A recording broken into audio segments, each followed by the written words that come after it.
Hello, today at Model Corner we'll be looking at the Bburago Triumph Speed Triple 2011 in 1/18 scale. As you can see, it comes in a presentation box here, so you can see the model very nicely in it. Well, it's got a little thing here that says Triumph Speed Triple 2011, so you know the model. It's a little information about the thing, if we wanted to tell. Italian design, company that makes it. Look on the other side, you can see the model inside the box. So let's open it up and have a look at the model itself. Just pop it open quickly.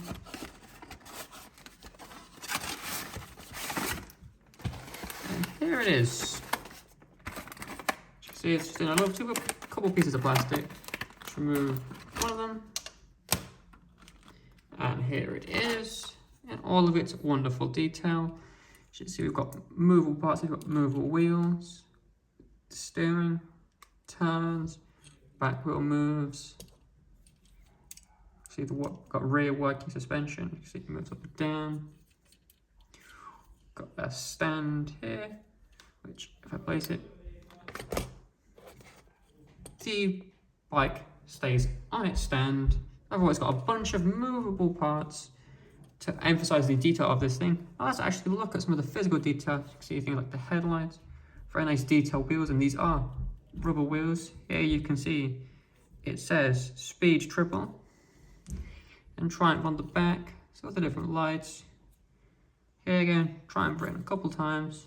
Just overall lots of detail on this bike. Actually, it does not come with a display stand, but it does have a little thing in here, again, which says Bburago Triumph Speed Triple 2011. So you can display it in here. And of course, it does have its little stand. So if you wanted to, you can have it on display, like so, like that, very, very easily. Again, it's got tons of movable parts, so it's quite a dynamic model. So you press very easily. Rear suspension, moving pedal. It's just a overall a very, very detailed model of this bike. Has a length of about 12 centimeters. A width of about 3.5, and a height of about 6.5 centimeters. And overall, this model is available now from modelcorner.co.uk.